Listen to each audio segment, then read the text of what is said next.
찬송가 401장입니다. 찬송가 401장. 주의 곁에 있을 때 마음이 든든하오니 주여 내가 살 동안 인도하여 주소서.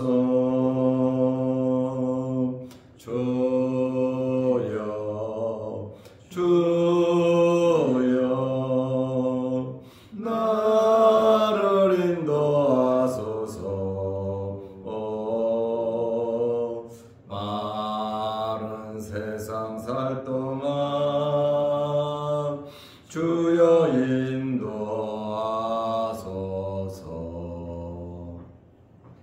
피난처인 예수여 세상 물결 험할 때 크신 은혜 베푸사 나를 숨겨 주소서. 주여 주여 나를 인도하소서. 마른 세상 살 동안 주여 인도하소서. 세상 풍파 지난 후 영화로운 나라와 눈물 없는 곳으로 들어가게 하소서. 주여 주여 나를 인도하소서. 마른 세상 살 동안 주여 인도하소서.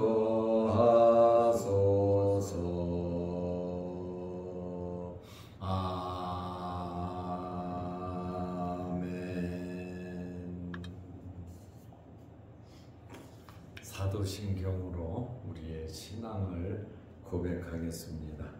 전능하사 천지를 만드신 하나님 아버지를 내가 믿사오며 그 외아들 우리 주 예수 그리스도를 믿사오니 이는 성령으로 잉태하사 동정녀 마리아에게 나시고 본디오 빌라도에게 고난을 받으사 십자가에 못 박혀 죽으시고 장사한 지 사흘 만에 죽은 자 가운데서 다시 살아나시며 하늘에 오르사 전능하신 하나님 우편에 앉아 계시다가 저리로서 산자와 죽은 자를 심판하러 오시리라. 성령을 믿사오며 거룩한 공예와 성도가 서로 교통하는 것과 죄를 사하여 주시는 것과 몸이 다시 사는 것과 영원히 사는 것을 믿사옵나이다. 아멘. 하나님의 말씀 요한복음 11장 1절에서 4절 말씀까지 보겠습니다. 어떤 병자가 있으니 이는 마리아와 그 자매 마르다의 마을 베다니에 사는 나사로라. 이 마리아는 향유를 주께 붓고 머리돌로 주의 발을 닦던 자요 병든 나사로는 그의 오라버니더라. 이에 그 누이들이 예수께 사람을 보내어 이르되 주여 보시옵소서. 사랑하시는 자가 병들었나이다 하니 예수께서 들으시고 이르시되 이 병은 죽을 병이 아니라 하나님의 영광을 위하며 하나님의 아들이 이로 말미암아 영광을 받게 하려 함이라 하시더라. 아멘. 4절 말씀까지 보았습니다. 오늘부터 요한복음 11장을 새벽 시간에 봅니다. 날마다 말씀을 통해서 은혜가 임하고 믿음이 자라고 영적인 성숙이 있으시기를 바랍니다. 나사로가 병이 들었습니다. 요한복음 11장 1절 말씀에 보면 어떤 병든 자가 있으니 이는 마리아와 그 자매 마르다의 마을 베다니에 사는 나사로라. 이렇게 어떤 병자가 있다. 그런데 베다니에 살고 있고 또 마리아와 마르다가 함께 가족인 나사로라고 말을 하고 있습니다. 나사로의 가족 3남매 이름이 1절에 다 나와 있습니다. 나사로라고 하는 이 이름의 뜻은 하나님은 나의 도움이시다. 하나님은 도움이시다라고 하는 이름의 뜻을 가지고 있고 히브리어로는 나사로가 엘르 아살입니다. 엘르 아살이라고 하는 이름을 우리는 어디서 들어본 기억이 있을 겁니다. 엘르 아살은 아론의 셋째 아들입니다. 아론의 뒤를 이어 대제사장이 되고 여호수아를 지도자로 안수하여 세운 자가 바로 엘르 아살입니다. 그래서 헬라어로 나사로, 히브리어로는 엘르 아살, 나사로의 뜻, 엘르 아살의 이름의 뜻은 하나님은 도움이시다. 하나님은 나의 도움이시다 라는 그러한 뜻이 있습니다. 성경에 보면 나사로라고 하는 사람이 2명 나옵니다. 누가복음 16장 19절에서 31절에 나오는 거지 나사로가 나옵니다. 그리고 오늘 본문의 나사로 이렇게 동명이인입니다.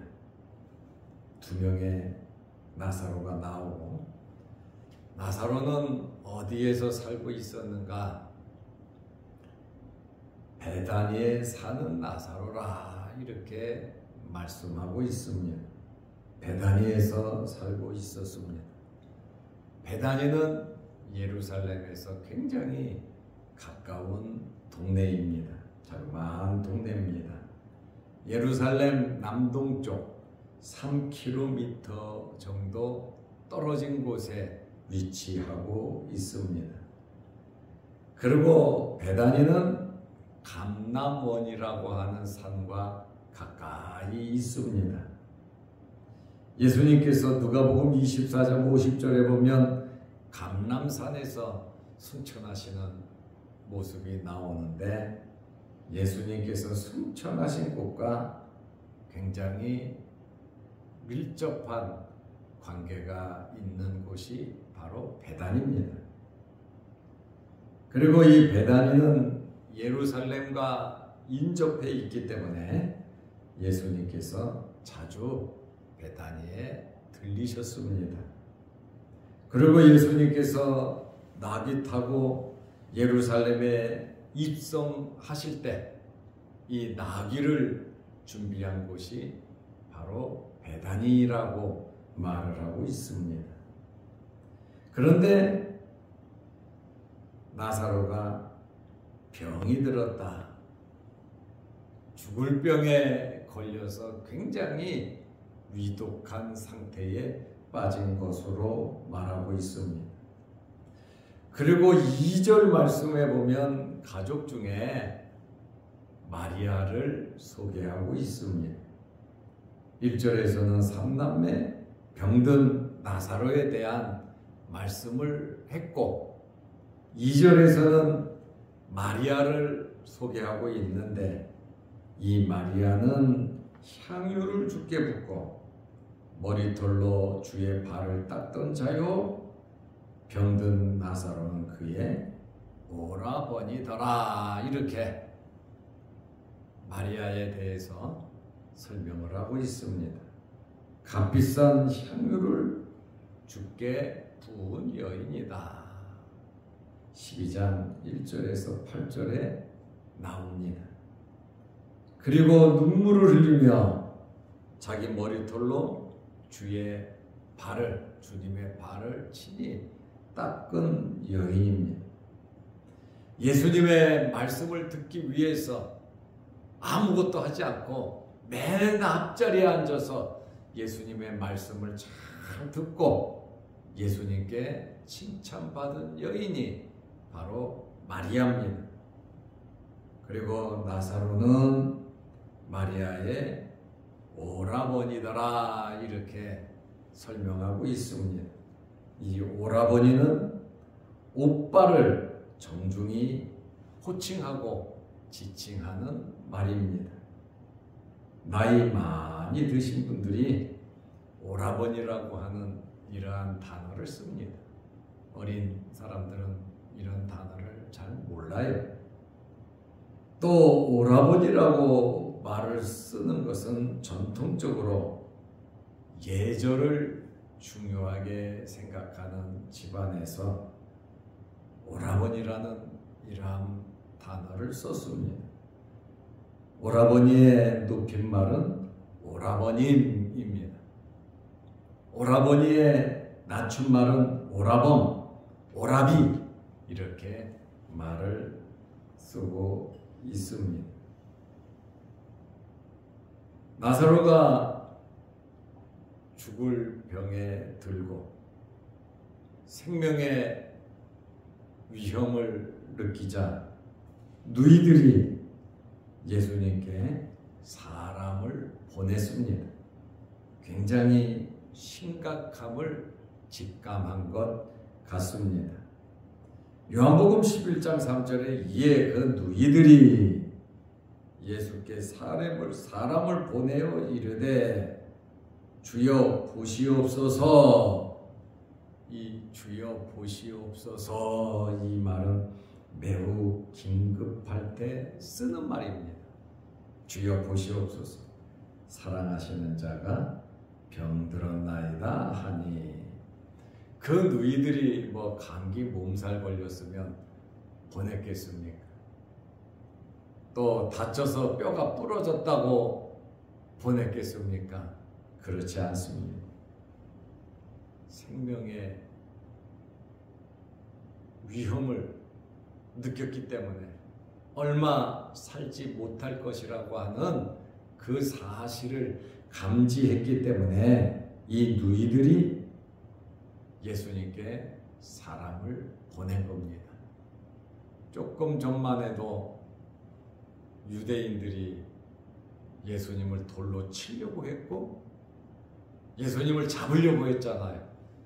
그래서 예수님께서 이 자리를 피하셨는데 이 자매 둘이 나사로가 죽어가니까 너무너무 급해서 예수님께 사람을 보냈다. 그러니까 이 두 자매는 안테나가 예수님께 맞추어져 있는 것을 우리는 알 수 있습니다.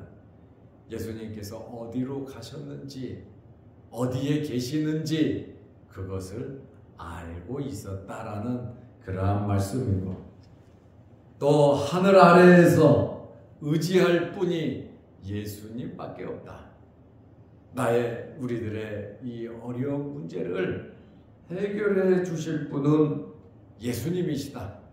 너무너무 어려운 일을 당하다 보니까 예수님이 생각이 난 겁니다. 이들은 예수님께 깊은 관심을 가졌고 예수님과 굉장히 좋은 관계를 맺고 있음을 우리는 알 수 있습니다. 우리는 평상시에 좋은 관계를 맺으며 살아야 합니다. 그래야 어렵고 힘들 때 부탁도 하고 말을 할 수 있는 것이지, 내가 바르게 살지 못하고 관심도 없이 살다가 어렵고 힘들 때 부탁을 하면 그 누구도 관심이 없다라는 그러한 말입니다. 지금 절체절명의 위기에 처했다 말입니다. 나사로가 죽어가고 있습니다. 누구에게 어떻게 이 문제를 해결할 것인가? 이 두 자매는 예수님이 생각났고 예수님에게 사람까지 보내면서 그 소식을 알렸습니다. 왜 이렇게 했을까요? 예수님의 능력을 믿었습니다. 예수님께서 예루살렘 근방에 오면 위험한 줄 알면서도 사람을 보냈어요. 그만큼 다급하고 위급했다. 어떻게 합니까? 가족이 죽어가는데 지푸라기라도 잡아야 하지 않겠습니까? 그러면서 사랑하시는 자가 병들었나이다. 이 말은 무슨 말입니까? 사랑하시는 자가 병들었습니다. 빨리 와서 치료해 주십시오. 그 간절한 부탁입니다. 보냄을 받은 자는 그대로 예수님에게 두 자매의 말을 전달했습니다. 그 다음 행동은 예수님께 맡기는 거죠. 어떻게 할 수 있겠습니까? 여기 사랑하시는 자가 병들었다. 필레이스라는 이 헬라어인데 친구와 같은 친밀한 사랑을 나타내는 단어입니다. 친구. 굉장히 절친. 이렇게 주님께서 사랑하는 나사로가 병들었다 이렇게 말을 했습니다. 그런데 5절 말씀에 보면 예수께서 본래 마르다와 그 동생과 나사로를 사랑하시더니 삼남매를 예수님께서 사랑했다 이렇게 말하고 있습니다. 본인들도 그 사랑을 느끼고 있었습니다. 예수님과 정말 좋은 관계를 맺은 삼남매인 것을 우리는 알 수 있습니다. 저는 여러분들이 주님과 좋은 관계 맺으시기를 바랍니다. 그리고 사람들과도 좋은 관계 맺으시기를 바랍니다. 예수님께서 이 삼남매를 사랑했다 5절에 말하고 있잖아요. 또 이 두 자매도 사랑하시는 자라고 말하고 있잖아요. 예수님께서 5절에 사랑하시더니 이 예수님의 사랑은 아가페의 사랑입니다. 헌신적이고 조건이 없는 형제의 친구의 사랑을 뛰어넘는 엄청난 사랑을 예수님께서는 하시고 계셨습니다. 이 말을 들은 예수님께서 나사로의 병에 대한 어떤 관점을 가지고 계셨습니까? 예수님께서 나사로의 이 병은 하나님의 영광을 위한 병이다 이렇게 정의를 내렸습니다. 나사로를 통해서 하나님께 영광을 돌리고 하나님의 아들인 나에게도 영광을 받게 하려 함이라 이렇게 요한복음 11장 4절에 말씀을 하셨습니다. 예수께서 들으시고 이르시되, 너희들이 예수께 사람을 보냈고 그들은 자매들의 그 이야기를 그대로 전달을 했습니다. 그 말을 들으시고 이 병은 죽을 병이 아니라 살아날 것을 염두에 두고 말씀하신 겁니다. 죽을 병이 아니라. 근데 죽었잖아요. 그러나 예수님은 앞을 내다 보신 겁니다. 하나님의 영광을 위하며 하나님의 아들이 이로 말미암아 영광을 받게 하려 함이라 하시니라. 사람들은 죽을 병에 걸려서 죽으면 앞에서는 안 됐다 슬퍼하지만 뒤에 가서는 정죄하는 사람들이 참 많아요. 죄를 져서 그래, 뭐가 잘못돼서 그래, 부정적으로 이야기하는 것이 사람들의 본성입니다. 유대인들도 그랬고 제자들도 이런 생각을 가지고 있었습니다. 이러한 죽을 병에 걸리면 부모의 잘못이나 본인의 죄 때문에 이런 병이 왔다고 정죄를 하고 생각을 합니다. 요한복음 9장 3절에 보면 날 때부터 맹인된 사람을 가리켜서 뭐라 그럽니까? 사람들은 그 부모입니까? 아니면 자신의 죄 때문에 날 때부터 맹인이 됐습니까? 그러자 예수님의 말씀은 뭐라 그러셨습니까? 그에게서 하나님의 하시는 일을 나타내고자 하심이라. 어려운 일들을 가지고 주님의 관점은 하나님의 일을 나타내기 위함이다. 하나님의 영광을 위함이다. 예수님은 그런 관점에서 병자들을 보신 것을 우리는 잘 압니다. 우리도 이 세상을 살아가다 보면 이런저런 어렵고 힘든 일들이 우리에게 많이 생기기도 합니다. 우리는 이와 같이 다른 사람들의 어려운 일을 보고 위하여 우리는 기도해야 합니다. 그리고 이러한 어려운 상황들을 보면서 우리 자신들을 돌아보는 기회가 되어야 합니다. 정죄하는 것은 쉽지만 사랑하기는 어렵다는 것을 우리는 알아야 합니다. 그리고 어려운 문제에 대한 우리의 바른 인식을 가져야 합니다. 예수님께 아뢰고 예수님께 나아가고 예수님께 맡길 수 있는 저와 여러분들의 아름다운 믿음이 되시기를 바랍니다. 기도하겠습니다. 하나님 아버지, 오늘부터 요한복음 11장을 보면서 병에 걸린 나사로에 대한 말씀으로 여러 가지 많은 행동들의 변화가 일어나는 내용들을 보게 됩니다. 우리의 삶 속에서도 언제 어느 때 이러한 어려운 일이 생길는지 모릅니다.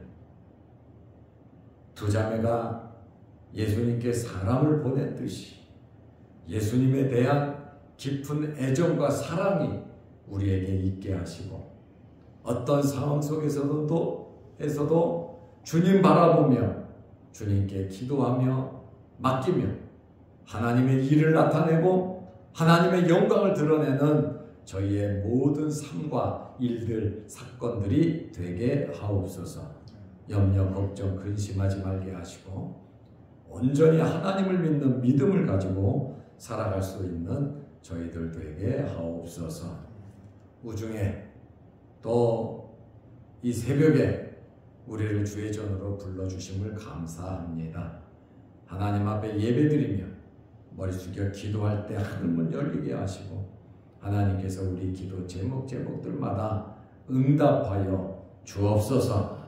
또한 영상을 보며 이 말씀으로 은혜를 사모하는 이들에게, 예배드리며 기도하는 이들에게 신령한 은혜가 넘치게 하옵소서. 오늘 하루도 주 안에서 승리하는 복된 하루 되게 하시고 자양동 교회와 모든 성도들의 가정과 기도 제목마다 하나님께서 이루어 주옵소서. 예수님의 이름으로 기도하옵나이다. 아멘. 하늘에 계신 우리 아버지여, 이름이 거룩히 여김을 받으시오며 나라의 마옵시며 뜻이 하늘에서 이룬 것 같이 땅에서도 이루어지이다. 오늘날 우리에게 일용할 양식을 주옵시고 우리가 우리에게 죄 지은 자를 사하여 준 것 같이 우리 죄를 사하여 주옵시고 우리를 시험에 들게 하지 마옵시고 다만 악에서 구하옵소서. 대개 나라와 권세와 영광의 아버지께 영원히 있사옵나이다. 아멘. 자유롭게 기도하시기 바랍니다.